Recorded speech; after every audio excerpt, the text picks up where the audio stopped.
All right, everyone who's watching, welcome to the first discussion for Ordained Women. See the symptoms. We are live, and we're really happy to be here and happy that you all can make it.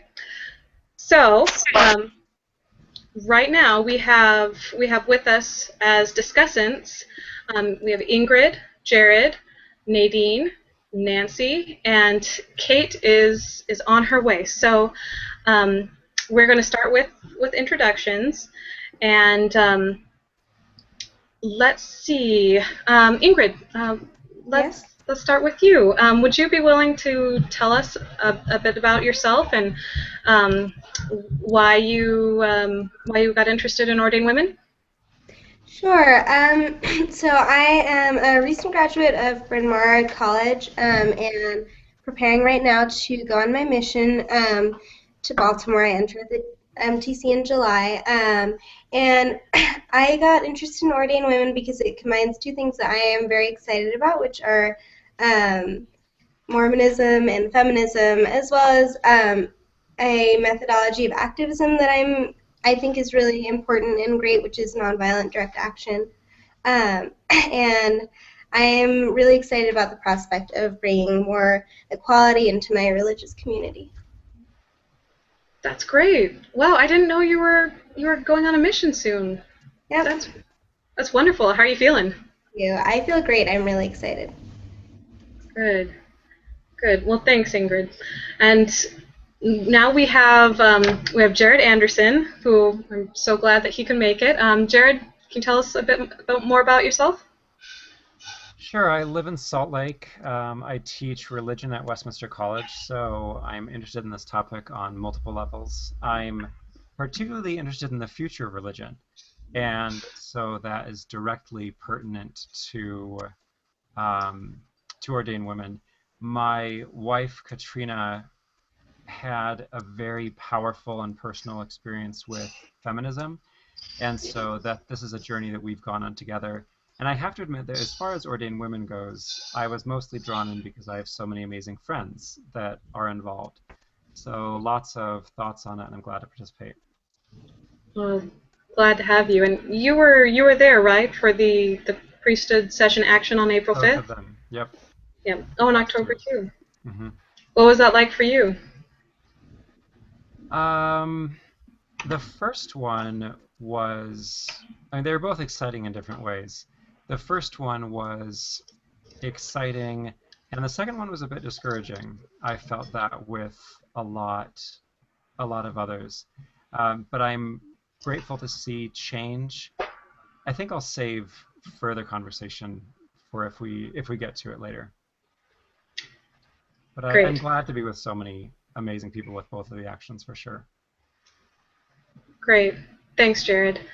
Now, and we have Nadine with us here too. Nadine Hansen. Can you tell Hi. us about yourself and your OW involvement? You are one of my heroes and foremothers and Mormon feminism. So Well, so excited you're here. I probably do qualify as a foremother. I've been doing this for a long time, or talking about women in the LDS Church for a long time, and I'm just really happy that now there are lots of young people who are interested too, because those of us who've been doing it for a long time have seen our hair get gray, and we're happy to have other people join the ranks.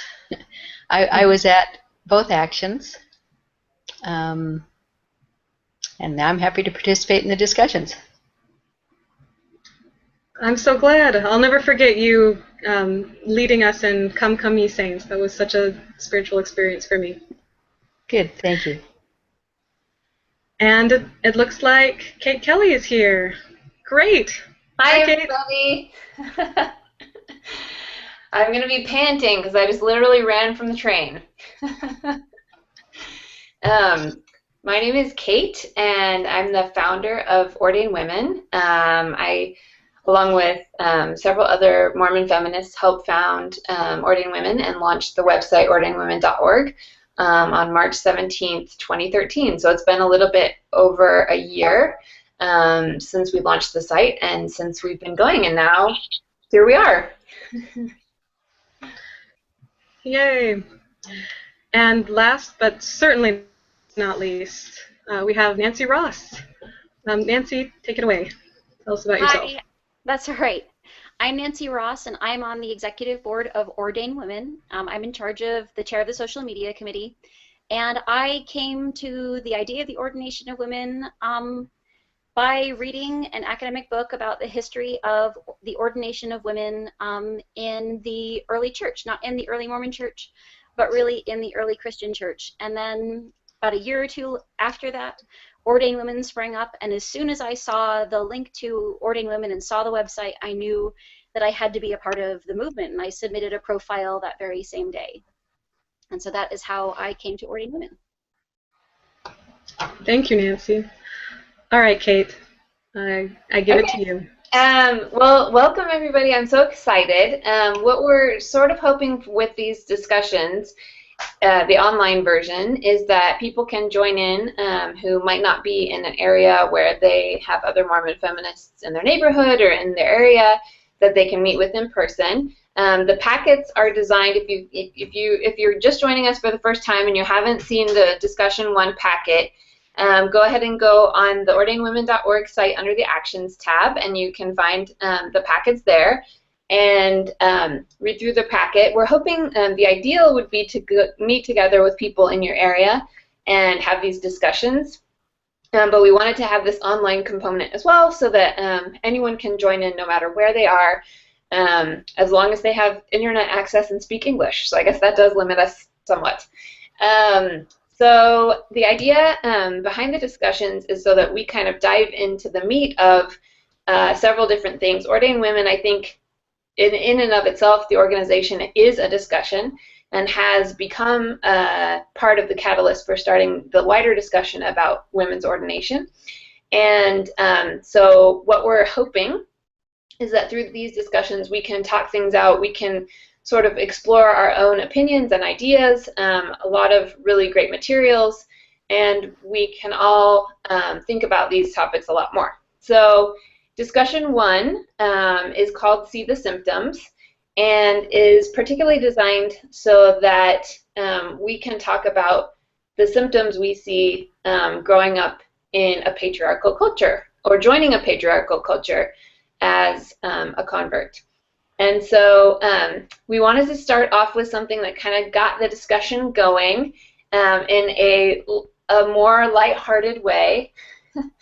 So we wanted to start off with a game we're calling Patriarchy Bingo. And I think, does everyone have their boards ready, the participants? Okay, cool. So what we're going to do, we're going to go through the Patriarchy Bingo. And again, it's sort of it's an exercise in recognizing symptoms of a system in which, as Ingrid put so eloquently in her article, is dominated by adult males in leadership and access to opportunities. So we kind of brainstormed some symptoms we can see, and if you're watching at home, there is a free square, so feel free to think of other ones that you've experienced or that you've noticed as well.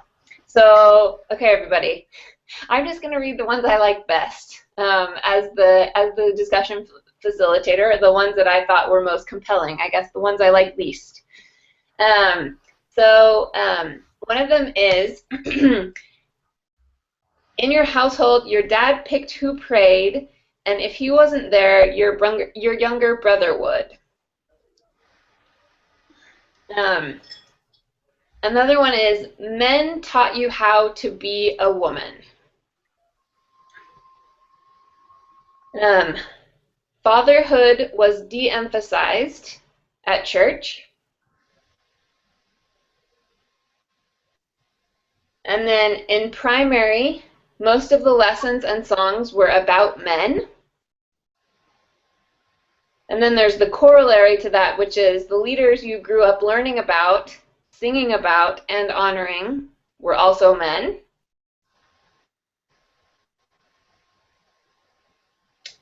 While you cherished your relationship in both your earthly mother and your earthly father, you were taught to communicate with your heavenly Father for guidance. If you looked for spiritual guidance, it was usually from a man. Every Sunday, you looked up to the stand, and it was dominated by male leaders, with very few female leaders, if any. Your brothers were encouraged to go to college for an education, and you were encouraged to go just in case. No bingos yet? Anybody? Anybody? Okay, this is like the most depressing game of all time. Sorry, guys. Okay, and then, so you were taught as a young woman, you must help control male thoughts by removing temptations through modesty. And modesty is, as we all know, if we went to Young Women's, a very large focus is put on modesty. Your brothers were able to perform ordinances when they turned 12, leaving you out. You often heard jokes about how incompetent and incapable dads are. No bingos?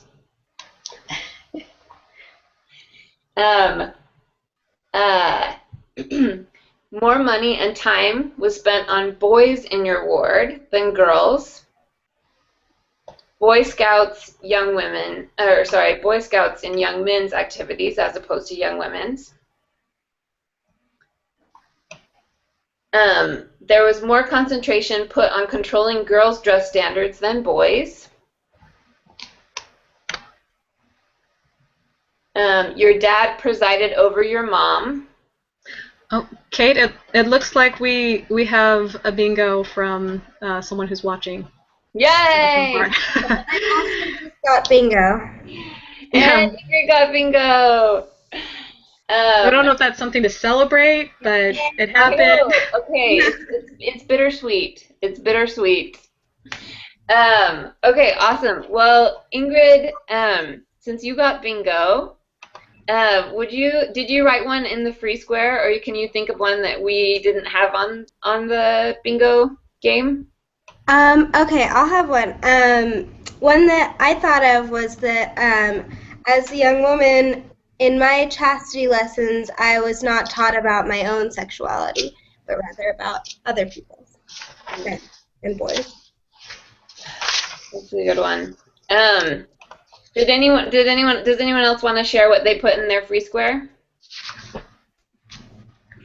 Well, how about at church I'm taught to be like Heavenly Father, but I can't. That's a good one. I have one from a male perspective that isn't on this, since it's from a female perspective, which is fine. That I was taught that I am the main character and the protagonist, and that influences everything else. Yeah.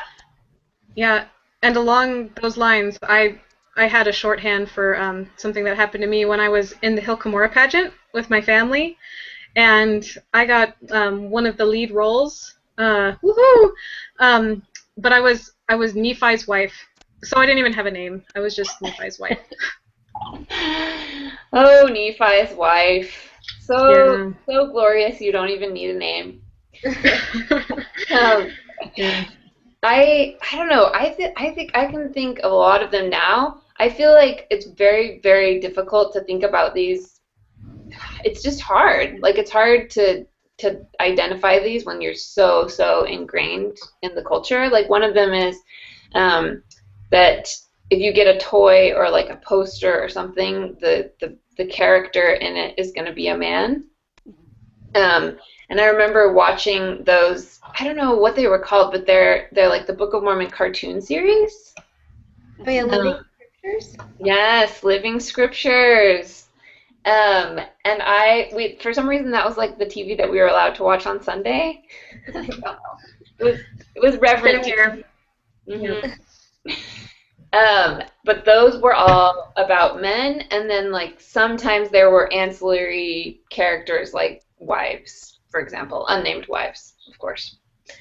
And then the other one I thought of was I always thought that, and maybe this is less the case now, but at least for me growing up, boys were encouraged to go on missions, but it was like a last resort for women. It was like, and at least in my ward growing up, the woman, there's one woman who, I think she went on 3 missions or something. She went on like missions, but everyone just openly said it was because she couldn't get married. And then Let me ask a question. In looking over these things, the world that I grew up in was a lot like this, not just a church. But you all grew up in a place where we had a society that was striving for equality. And I'm wondering if that creates more cognitive dissonance when you see patriarchy at church and it's so far removed from the rest of your life. Well, I think that, for myself, those experiences were mixed. I was a kid in the 80s, and so I heard lots of things like I could grow up and be whatever I wanted to be, but the truth was that the only professional woman I really knew was my pediatrician, and that wasn't really reflected in my life experience, and certainly all the women at church were stay-at-home moms and didn't have careers, but most of the women in my lives, other than maybe my school teachers, they also didn't have careers. So I was always told, yes, I could grow up and be whatever I wanted, but that reality was in no way reflected in the life around me. And so I think it was a lot easier for me to swallow strongly gendered messages at church, even though they conflicted with other messages I was receiving, because that was the lives that women I knew were leading. And I think that for me, I think I really was kind of confused about gender. As I was looking through the board, one thing that really stuck out to me was this idea that all of the prophets and all of the people we sing about or that we honor in the church, that they are men. And when I was a kid, I really identified with Nephi. I really loved the gospel and I loved to read my scriptures, and I really identified with Nephi. And I kind of saw myself as growing up to be like Nephi someday. And then I would hear, like in Young Women's, there's this character I really identified, somebody who I really honored and wanted to be like. And then the life of a woman in the church that was described to me was in no way like that thing that I aspired to. And I thought that my desires were righteous because I wanted to follow the prophet. But I wasn't supposed to, and so that was really problematic for me, because I think that there was this point in my life where I thought, if I was just righteous enough, if I was a good person, and if I had good leadership qualities, then I could just be like Nephi, and that would be okay because I had the right qualifications. And it was a real blow to me when I realized that no matter like my righteousness or no matter my spirituality, that I would fundamentally never be like Nephi, and that I would never be able to be a leader in that kind of sense in the church.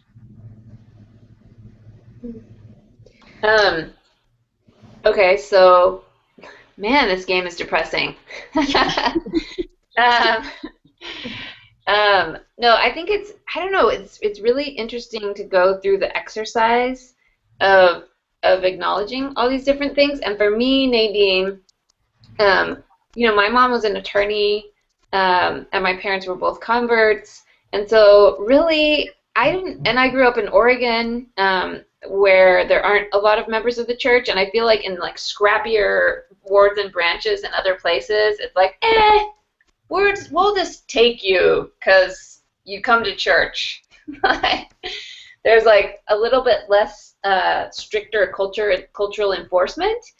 But when I got to BYU, I was like, whoa! Like I guess I felt like I sort of took like teleportation back to the 1950s, or the 1850s, and I had a really big culture shock in that way, when I found out that the expectations, because I grew up thinking like I literally can do anything. Like I said I was going to be a judge from the time I was 3 years old, and I thought that was like a very legitimate trajectory, and that's what my parents taught me. But when I got to BYU, it was like a very, very rude awakening. That's kind of how I Um, felt when I moved from the Bay Area to southern Utah. like, oh no, here we are at the turn of the century. Yeah, Um, I'll also address Nadine's point if that's all right. I would say that my experience has been, and I really, I don't know, I've been alive since the 90s, but um, I would say that there's very much still patriarchy everywhere, and I see it everywhere, but it's really different from the Mormon patriarchy. So what you're saying makes me think that maybe the patriarchy you grew up in, maybe when you were my age, was more similar to the Mormon patriarchy that I see today. Whereas, like, I don't know, it's just a different manifestation of kind of the same, um, the same idea that men have all the power, but it works really differently, I would say, in like the secular world, whatever, versus in the Mormon world. So there's definitely this feeling of like going back in time. But for me, I would say that it's not that there's like no patriarchy except in the church. It's more that it's just really, really different. I think well, one thing. go ahead, Nancy. I just in following on from Ingrid's point, I think that in the secular world we're often surprised when we notice that there's patriarchy, or that it's like we want to pretend that, that people are equal, that we believe that people are equal, and we believe that people, men and women, should have equal opportunities. But then there's a lot of bias, there's a lot of unacknowledged bias, and we're always surprised when some new study comes out and says, you know, men are generally selected for this kind of thing, or when there are these biases. But I think there's this strong sense of, like, we all realize it shouldn't be there, and then we're surprised to find it when we see it. I don't know, Ingrid, does that resonate with you, Ingrid? Yeah, I would say that Mormon patriarchy is really like explicit. It's even honest in a way that like I don't know, I'll call it secular patriarchy isn't. So like what I find outside of Mormonism with patriarchy is that it's all of this sexism that nobody will acknowledge. Whereas within Mormonism, when you point out a bias, people will say like, they won't deny it, but maybe they'll say that it's sort of God-given rather than socially constructed. Whereas elsewhere, they'll just kind of, I don't know, I think there's a lot of gaslighting and a lot of denying of, that patriarchy exists and that bias exists. Well, then, I just like going along with what you're saying, Ingrid. I feel like Mormon patriarchy is like completely unexamined. Mm-hmm. I feel like I mean, the fact that we made a game called Patriarchy Bingo is very like shocking to some people, because even the idea that you would examine symptoms of patriarchy is totally foreign in the culture. And so I think it's very honest in some ways, but it's very easy to be honest in a system that's like completely unexamined and unquestioned. Well, I think, sorry. Yeah, go ahead, Jerry. I think Ingrid really hit an important point where she said there's that divine justification of the patriarchy. And so it is blatant, but not in the words. We are describing it functionally and we're exposing it. But from a believing perspective, it's just, well, right. I mean, God-given roles. Everyone knows about the God-given roles. Like, we hear about them ever since primaries. So, what do you expect? How would it be different? So in that way, it's both blatant and unexamined. And if I can speak as an academic for a little bit, that whatever the theological reality of God is, and we come to know God through personal revelation, the function of God historically is that God is the backer of social norms. So I've had this conversation with friends before that often an excuse Or an explanation, a pseudo explanation, is that, well, we don't understand the way God works. God's ways are not our ways. That really great line.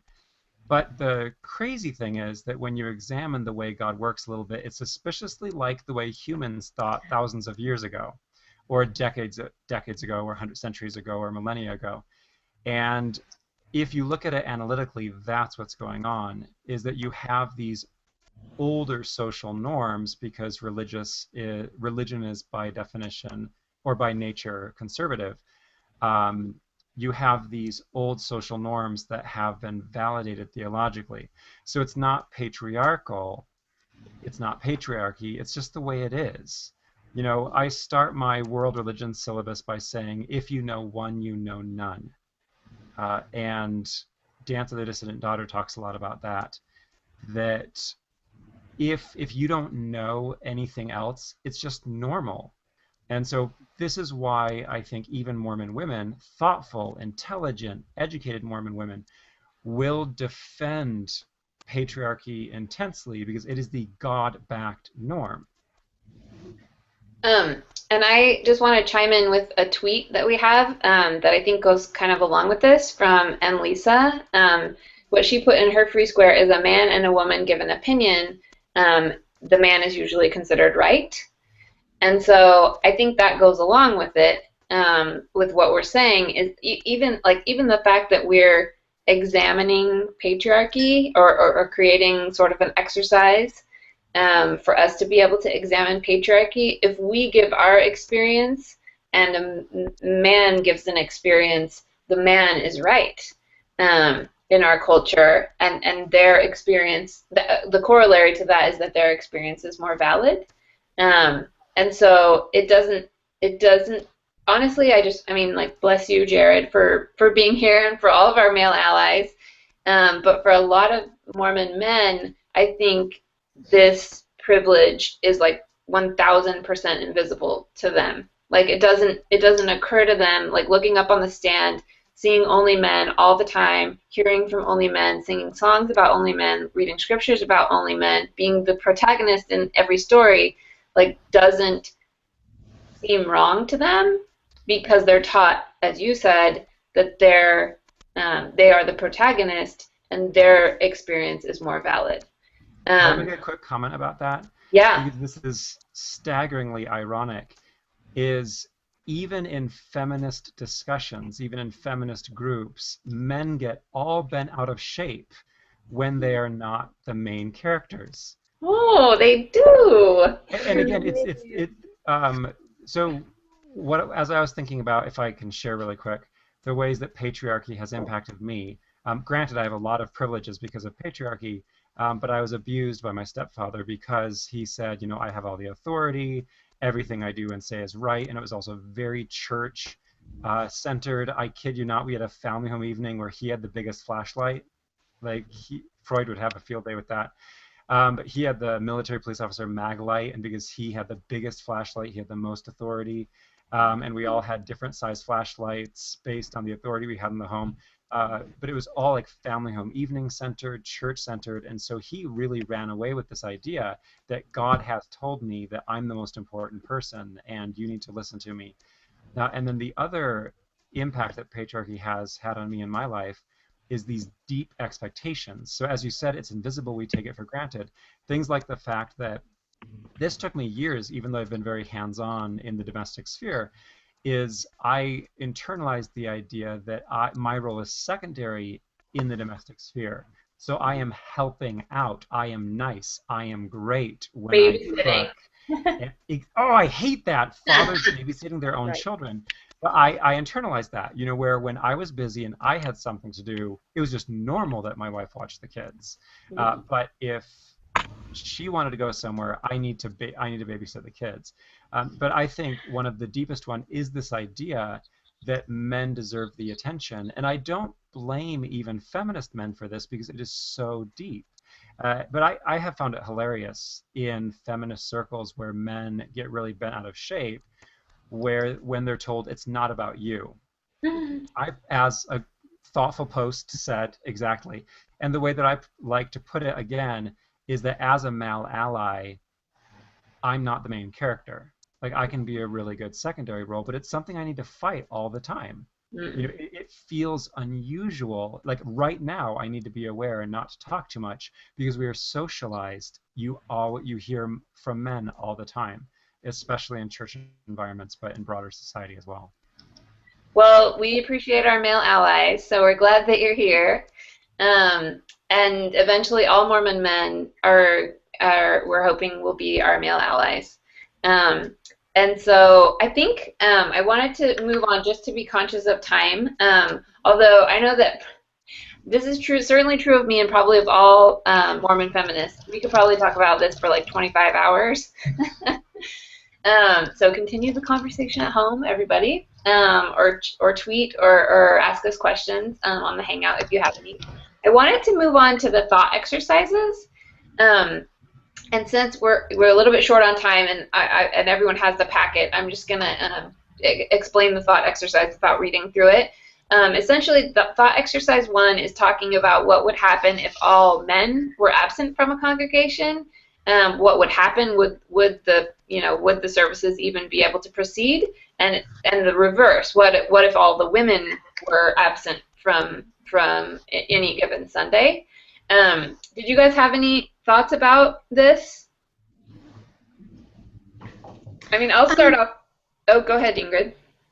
Well, I was going to say one thing that I was thinking about is like, what would we do with the children if all the women were gone? You know, I think that everyone who stands in front of us in a public, prominent position, or who would stand in front of me, would be gone, and there would be kind of a panic if all the men were gone from church.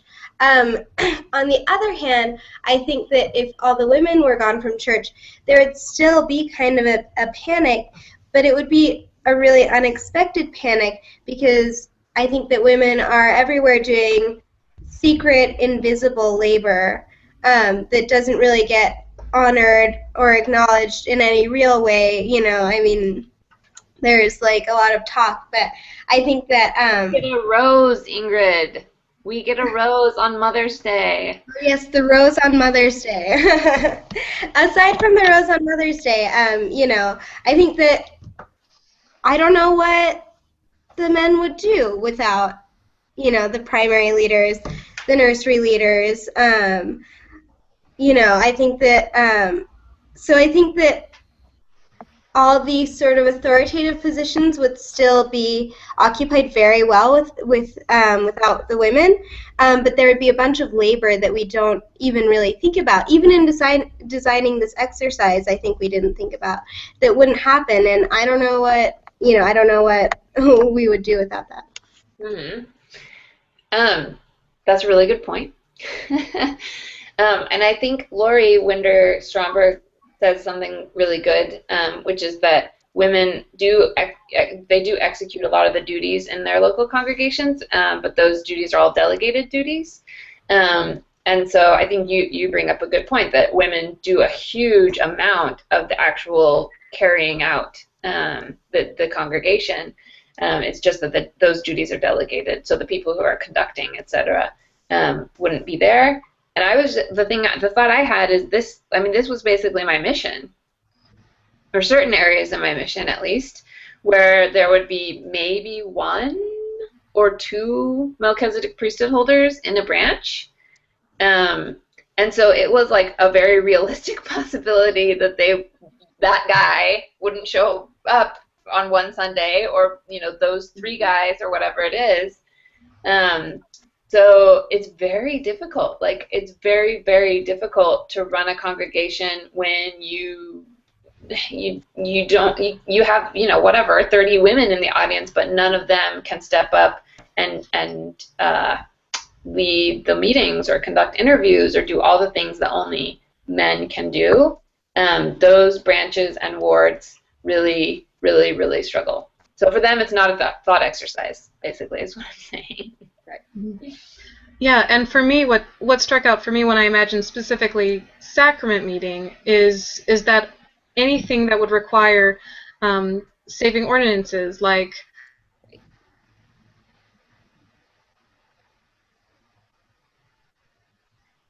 I think Christy cut out. Can anyone else hear? No. Okay. But I think she was kind of the point that Christy was getting to is if you're specifically talking about sacrament meeting, which is, we all learned that most important meeting, that you would, that it would be, I don't know. I don't know how women would conduct a sacrament meeting alone without someone particularly to do the ordinance, which is the sacrament. And did anyone like that we quoted Sherry Dew? I did. Thought that was good. Very, very important quote. Yes, yes. Sherry, we gave you your due. It's from her book, Women in the Priesthood. I highly recommend that everyone read that book. As she so eloquently put, is one woman's perspective. But it is a woman who has a lot of power and privilege within the church. So I think it's an important read. And she said that ultimately men control everything. Was she saying that in a critical or supportive way? Do you remember the context? Actually, Christy is the one who included that quote. I think she was saying it in an uncritical way. Which is amazing. In an uncritical way, in that men control everything. This is the very general gist, not this particular quote, but of the book. Men control everything, but that doesn't matter because we have separate roles, and women have equal. It's the very, very consistently used argument of separate but equal. So it doesn't matter that men control everything because women are mothers and we do other fun stuff. Yeah, well, and I think this goes back to what we were talking about earlier about like Mormon patriarchy versus other patriarchy. I think that this is a case where we can really see how explicit Mormon patriarchy is, even from, Mormon leaders. But we are not supposed to mind it. They'll kind of own up to it, but not own up to the fact that it could be a problem. Right. Okay, cool. So just quickly moving on so we can kind of get through all these different thought exercises. I thought the thought exercise 2 is where we've taken excerpts of actual talks given by church leaders, male church leaders, and reversed the gender references in them. We'll just maybe go through the first one, which I think is a real zinger. Does anyone want to read LDS Men Are Incredible? What about you, Nadine? Yes, I can read it. I don't know if you want me to take time to read the whole thing, but why don't I start and then give us a theatrical gist. Okay. LDS men are incredible. The female leadership of the church at all levels gratefully acknowledges the service, the sacrifice, commitment, and contribution of the brethren. Much of what we accomplish in the church is due to the selfless service of men. Whether in the church or in the home, it is a beautiful thing to see the Relief Society and the Men's Auxiliary work in perfect harmony. Brothers have key roles in the church, in family life, and as individuals that are essential in God's plan. Many of these responsibilities do not provide economic compensation, but do provide satisfaction and are eternally significant. Dear brothers, we love and admire you. We appreciate your service in God's kingdom. You are incredible. That's the first paragraph. And probably nobody would ever say that to men. Do you want me to continue to another paragraph? It's kind of painful. They're also good. Let's have everyone read them. The listeners at home read them on their own. But essentially, how does that exercise help you see, or how does it help us hear things differently to hear it from a woman? I think it all sounds so condescending.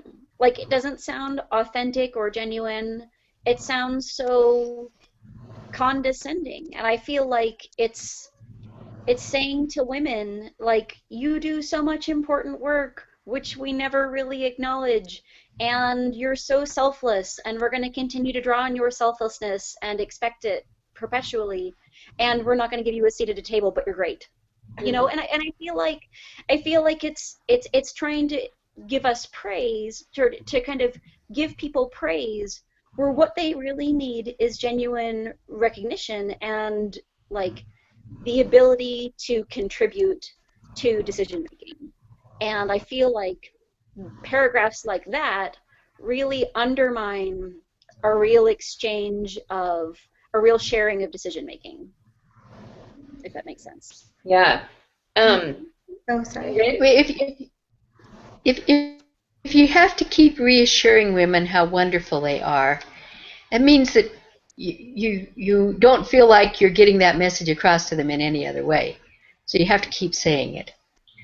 That's how I kind of feel about it. Like when I started doing this with, and pretty much, and this is, like Ingrid has been pointing out, this is a useful exercise in all kinds of scenarios, not just within the church, to analyze the way that messages are delivered to women and the way that messages are delivered to men is very, very useful, just like categorically all the time. And there are apps that you can do online that sort of jailbreak, long passages of books, and there's you can do this with almost any written text, um, but for me it's just so unnecessary. Like it's unnecessary to say LDS men are incredible and important because that is inherent in everything you do. If you are the protagonist of every story and you are the ones that you're looking up on the stand and seeing, and you are the ones that you're singing songs about and reading about, it's unnecessary to emphasize that you're important because it's patently obvious within the structure.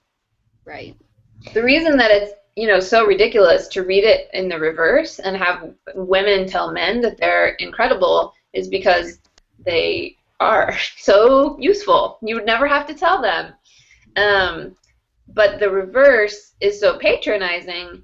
The reason the reverse is so patronizing, in my opinion, is because if you have to reinforce it verbally and so stridently, it's clearly not coming across in the structure. It's not coming across in the institution, in the institutional culture. It's not true. And so, the reason that you would have to reinforce it with rhetoric is because it doesn't come across as patently obvious to women. Oh, sorry. Yeah, go ahead. Well, I was going to follow on that and say I super agree, and definitely my experience hearing Nadine read that was that it felt really obvious. And I kept waiting. I felt like I was waiting for her to get to the point. I was like, okay, you're saying all this stuff that I already know. I already know that LDS men are important. So when are you going to get to the real part of it that actually contains content? Because to me, the idea that LDS men are incredible or important, that's not like content. It's not worth saying because it's so obvious. Mm-hmm. Mm-hmm. Mm-hmm. Jared, do you feel incredible? Aren't you glad we told you you were incredible? One quick thought that I had about how this type of rhetoric works is it tries to redefine special and incredible and valuable. So you take the less powerful, less visible. I want to be careful not to necessarily say less desirable, but functionally this is often what's going on with this type of rhetoric is in order to preserve the labor base. I mean, this is going to sound very cynical to a lot of listeners.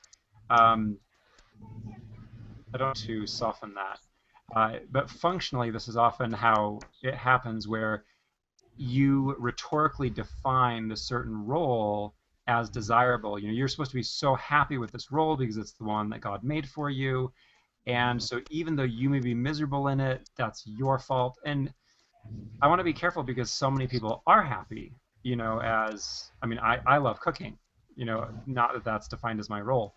Um, I know that there are, being a mother is rewarding, just like being a father is rewarding, and being in a relationship is rewarding. And but it's when you define it in this particular way, the rhetorical purpose is so people do interpret these thankless. It's giving verbal thanks, kind of, but it's also reaffirming you are the ones. You know, again, I want to speak carefully, but it would be kind of like in the historic South, where people are like, I don't know how any of this would function without the slaves. I mean, we really need the slaves, and we're so grateful for the slaves because, man, we couldn't do anything without the slaves. So again, you're reaffirming the value, but it's a value with an unequal power structure. Um, and I do obviously anytime you bring up, historical precedent like slavery, it's important to create some sort of caveat that we're not saying that we have no agency in this process, as was the like horribly racist and genocidal practice that is slavery. But I think it's just, to me, it's so um, it's so useful to do this exercise, and I wish that every Mother's Day, for example, because that was a big thing that happened, in the Mormon feminist community, and it's a very difficult day for a lot of people. So I wish that people could do this exercise in a lot of different instances. And this brings up a question that we have online that Brittany sent, which I think I want to hear what you guys have to think about this. She says, how do we get our ward members, our bishops, our church leaders to care about this? How do we help people immediately around us see that this is important to them? So if we're talking about someone who doesn't see any negative symptoms of patriarchy, someone who doesn't understand why it's, why it could feel, very patronizing to read messages like this. How do we call their attention to it? I think one way that we do that is we try and explain, in a very personal way, the way in which patriarchy has negatively affected our lives. And often it's through sharing personal experiences. I often find that people are against this, that, or the other thing, but if I have a conversation with them and explain, well, this very specific thing has negatively affected my life, and I wish that things could be different, then often that, at least, they may not agree with me necessarily, or it might take time for that thing to sink in, but it's often that process of sharing a specific personal experience, which at least opens up the possibility of another way of viewing things in the mind of other people. And I think that when we not really kind of approach it from a platitudes point of view or generalizations, but when we try to say, this negatively affects me in this specific way, and this thing has hurt me in my life, and and maybe even and here are other examples of that, then I think that begins to make it kind of a more real problem, at least in the minds of others. I think that's the way it's got to happen. I think it's also can be so difficult to share these personal stories and to begin to tackle this project, this particular topic, because there are so many repercussions for potentially sharing your story or for saying that you have a problem with something. That's not something we're really socially or culturally permitted to do in the church, and that's so unfortunate because it sweeps aside so many of our stories and invalidates them without really considering them. And I think I want to hear if anyone else has any other ideas, but two of the readings today I think are very useful. That I don't know if you could just like subtly email them to these people, just to get them just like a little, shoot them the blog post. Chelsea Shields Strayer's piece goes through like some very concrete examples of why women don't feel equal to men, or some women don't feel equal to men in the church. And then Heather Olson Beale's Equality is Not a Feeling series. She wasn't able to join us tonight, but her series is very, very powerful and very concrete. So we included like a few of the graphics in the packet tonight, but she has, I think it's up to almost 30 different iterations of the Equality is Not a Feeling, and she goes through like very concrete realities for women in the church.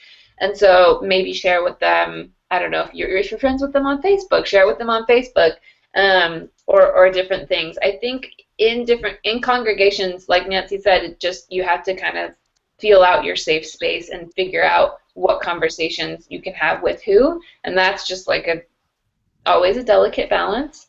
Um, but I think it's super, super important if you notice things like this to try to bring it up. If nothing else, to surround yourself with allies and find out who your allies are in your ward, because sometimes that's more surprising than you think. Well, and I think that when you share just a simple personal experience, you know, maybe it's not with a male leader, maybe with its other women, that other women have experienced these things even if they have not experienced it as a problem, or even if they have been instructed, like we've been instructed, not to interpret these particular situations as problems. And so often, you know, just sharing an experience can really lead to a conversation. And maybe not everyone sees every particular thing as a problem, but I think that you create a lot of common ground with people when you share a personal experience, and when, you know, and as women in the church, we have a lot of common experiences. And so I think that there's a really large base of experience as a Mormon woman from which to draw in approaching these particular topics. And so one thing that I have found is that even if people don't always agree with me, but they can certainly begin to see where I'm coming from. And I think that that creates middle ground. And that's a positive place from which to begin to feel safe, to to get to to get people to think, maybe of, to realize the validity of another point of view. Yeah, well, to follow on that, I have two things that I think are really have been really helpful to me in talking to other people about this.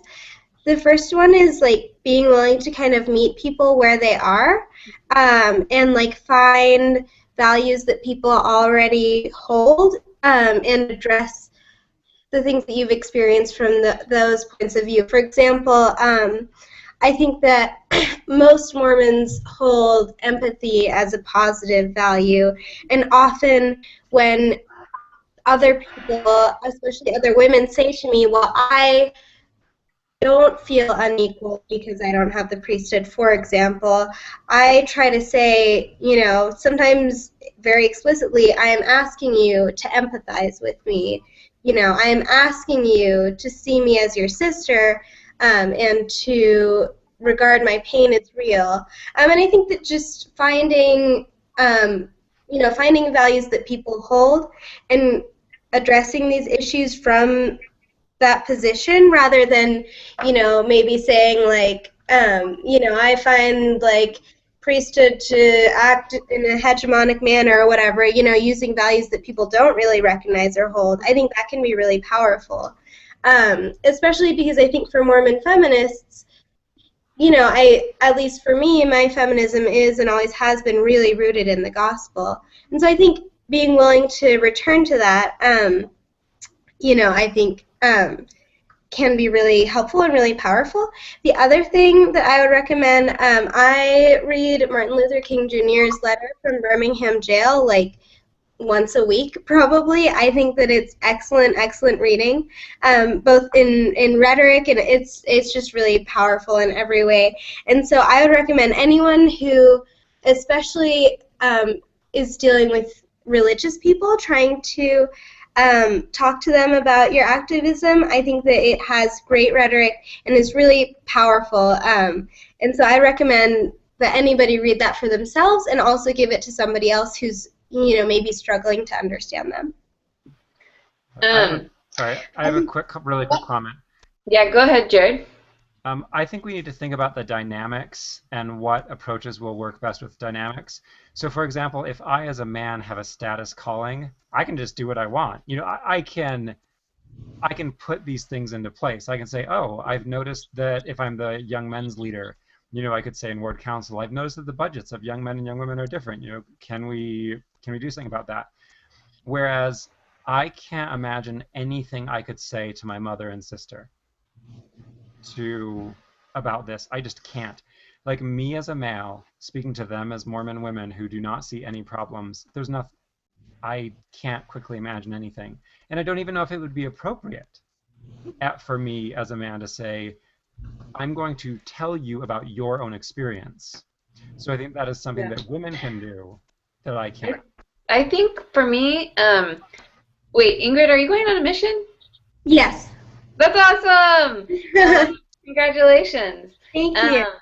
okay, so you're already ready. You don't need to go to the MTC because what they teach you in the MTC is to build on common beliefs. So you find out what other people believe and you build on those beliefs and add to them. And I think that was like a very useful, amazing tool, and that's a useful, amazing tool in all types of discussions.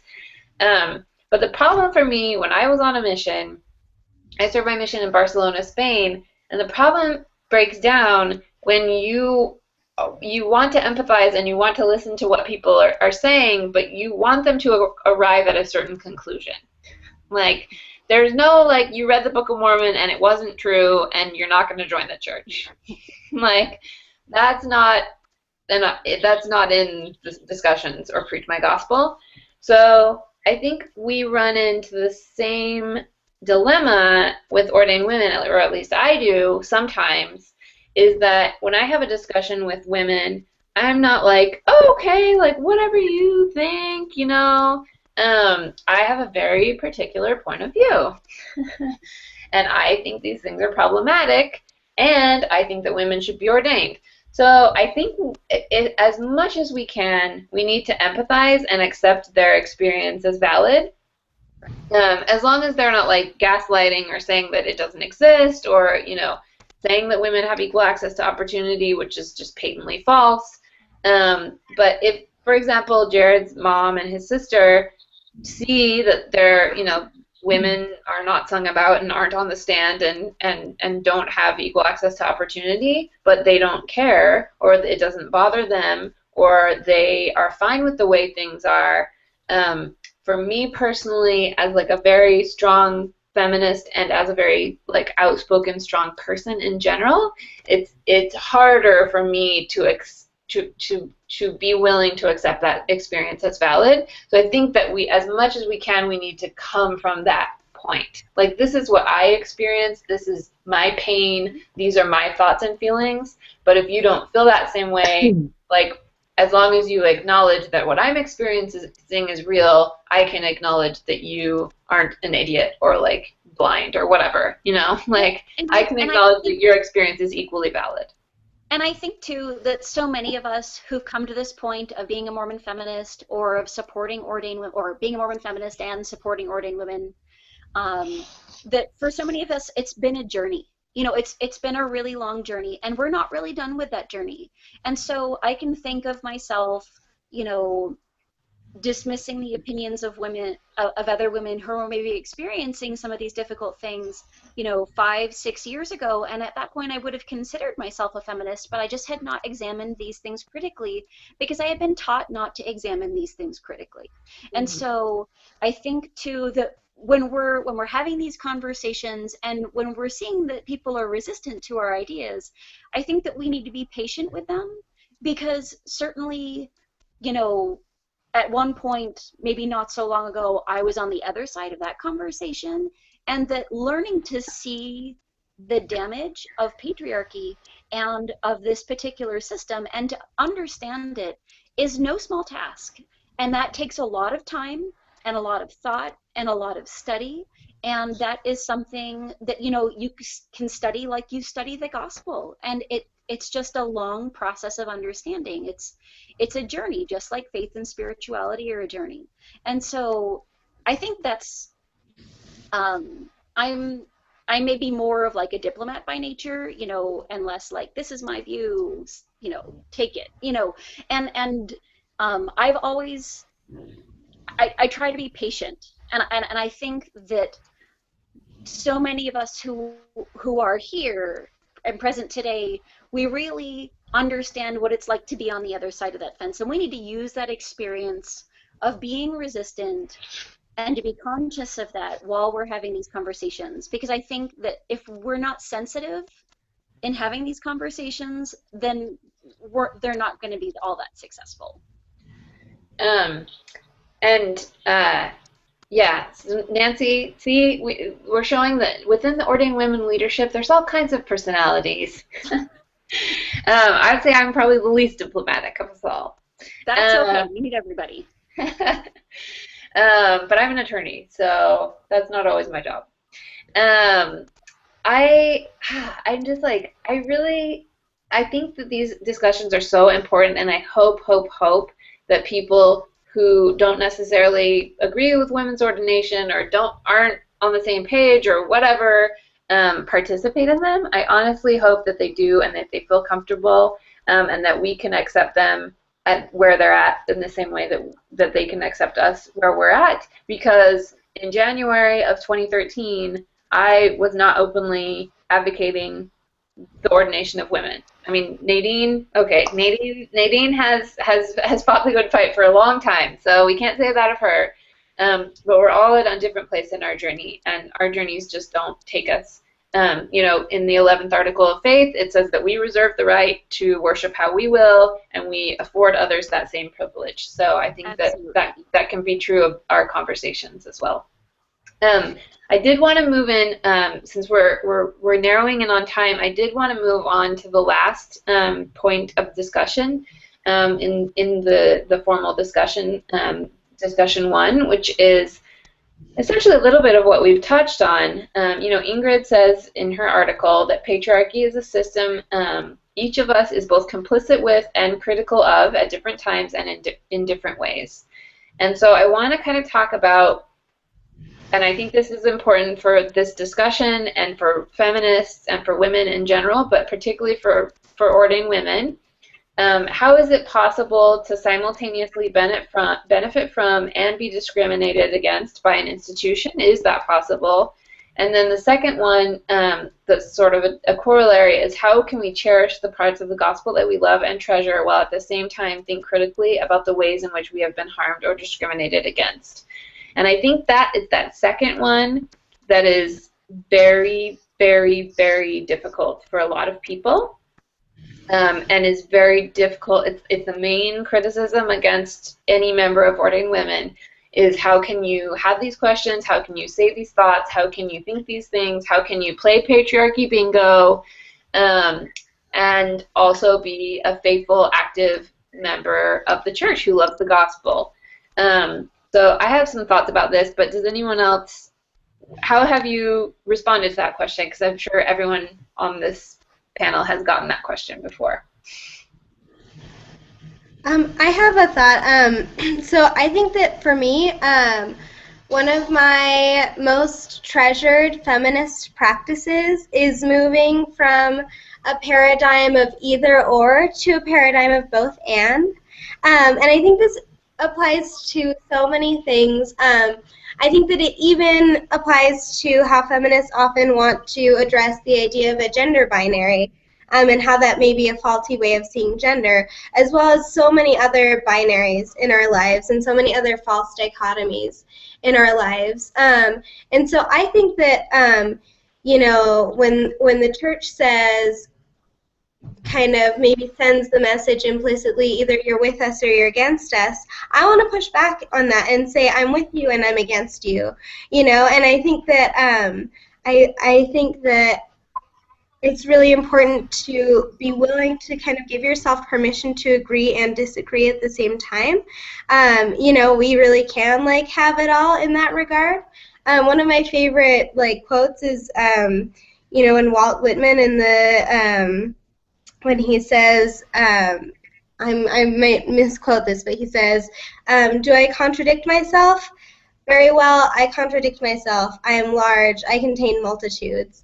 And I think that it's so easy for us to feel like we have to be black and white. We have to be, or black or white, in one thing or the other thing. And I think that we deserve to contain multitudes.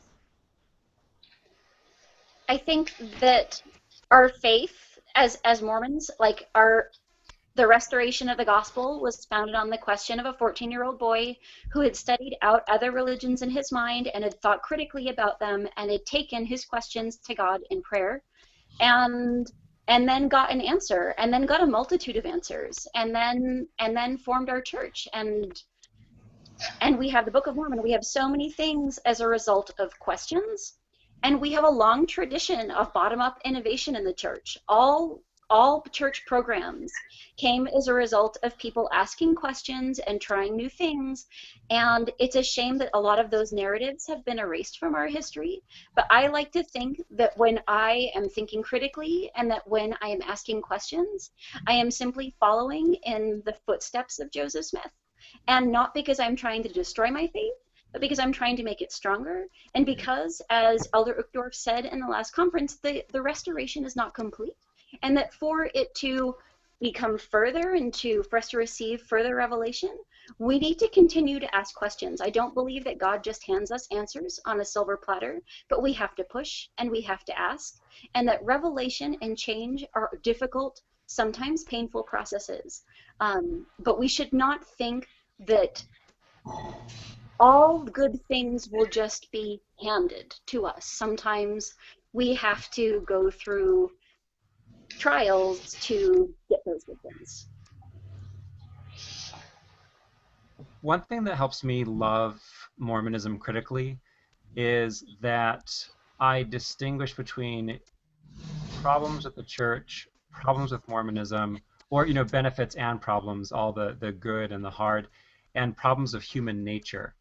Because a lot of what we struggle with in the church are just human nature problems. And so studying social sciences and thinking about these issues from a perspective of, yeah, that's how we are as human beings. That's understandable. We are going to be like that. Helps me be more patient and understanding, and also critically engage as well. It's like, okay, here's the starting point with us as human beings, and this is what Mormonism could be. This is its theological potential, and I sincerely believe that Mormonism has the potential to be, and I say this as a world religions scholar, as well as a member of the church, is I think Mormonism has the potential to be the best religion on the planet. It wouldn't be very recognizable to what the church is now, but it has that amazing ability to adapt and change. And so for me, commenting on, here are some hard things, understanding where the hard things come from, helps me be engaged in that way. Okay, I want, Nadine, did you have something? It looks like your mouth is open. Yeah, I was just going to say that I think one of the things we need to do is something that Nancy said about we need to recover those narratives. And I think she was talking about, I can't remember now what narratives you were talking about, but we need to recover the narratives of women's history within the LDS Church. And we also need to recover the narratives of how things came about because people did ask questions. Right. So we hear all the time about the woman the woman that had the big argument about the strippings of the cream, and you wind up criticizing, and pretty soon you're a total apostate. And maybe we talk less about the idea that well, the word of wisdom came about because Emma asked a question, because she didn't think what was going on in her house in terms of the chewing tobacco that they were using was the right thing, and she brought that question to Joseph, and he prayed about it, and we get the word of wisdom. And I think we also have lost the narratives of how women started primary, and people started the auxiliary programs of the church. Those were not top-down things that the hierarchy came up with. Individuals, people, groups of people were the innovators that brought those things they started them out, brought them into being, that were later adopted by the church. And I think it's really important that we do try to recover those narratives. And I think I think about this a lot because this is a question I'm frequently asked. But I think for me personally, it's a combination of kind of what everyone thus far has said, we got a question on the Google Hangout. Basically, if there's a defined justification for patriarchy, how does a group like yours, move towards a different paradigm? Essentially, how do you take that into account? But for me, that's the beauty of Mormonism. That's like Jared said, Mormonism has the potential to be, one of the most inclusive religions on the planet. It has the potential to, because we believe that God will yet reveal not just trivial things, and not just, putting a portrait up in the conference center and letting a woman say a prayer. No, the Article of Faith number 9 says God will yet reveal many great and important things. And those great and important things are not these tiny incremental and cosmetic steps to include women. Great and important things are great and important. And I would also add fundamental. And so for me, that's the beauty of Mormonism. That's the core of Mormonism. That's the attraction of Mormonism. That's when I went out, knocking doors in Spain, and when I went talking to people in the street, and when I, when I was just, randomly contacting strangers 24 hours a day as my permanent job for 18 months, that's what I was talking about. That is the beauty of Mormonism. That is the core. That is what I love about it, that we believe in continuing revelation, and we don't believe that what we have is stagnant. Now, the real question is, what is our role in continuing revelation? We have an entire forthcoming discussion called Revel in Revelation, where we're going to really dive into what is our role in Revelation, how does it work, how has it worked in the past, how does it work in the future. But for me, that's the key. And the way I see it is we have a role in Revelation, just like in, back in Joseph Smith's day when they would go to the old red brick store and bring up something and ask him to ask God. Like, there is an interaction between leaders and between followers. And as the followers of Christ, I think we play a vital role in that, and I hope we play a vital role in that. And Ordained Women is doing what we can to follow inspiration that we receive and the ways that we feel guided to participate. And so I think eventually those efforts will see fruit, and that, by their fruits ye shall know them. And so I hope people can take us at our word, and they can understand that what we're doing is an investment in a church and in the gospel that we love. And so that's I think one of the reasons that I'm so dedicated to this, even though sometimes it's difficult. Sometimes you have to play patriarchy bingo. I think a good lead-in into the next discussion, someone had a question online that they heard that young women used to be able to pass the sacrament, which is true. So the next discussion that we have is Know the History, and that packet is going to be available on the website, ordainedwomen.org. On the top, the second tab is called Actions. So click on the Actions tab, and you'll see a post about the discussions. You'll be able to review discussion 1 and dive into discussion 2. And I just want to thank everyone for participating tonight. Nancy and Ingrid and Jared and Nadine and Christy. I love this. I could talk about this for like I said, 25 hours. So I hope that people at home are meeting in their own discussion groups as much as they can, getting this discussion, finding their allies, and just moving us forward. So thanks so much, everybody. Thank you. Okay, good to be here.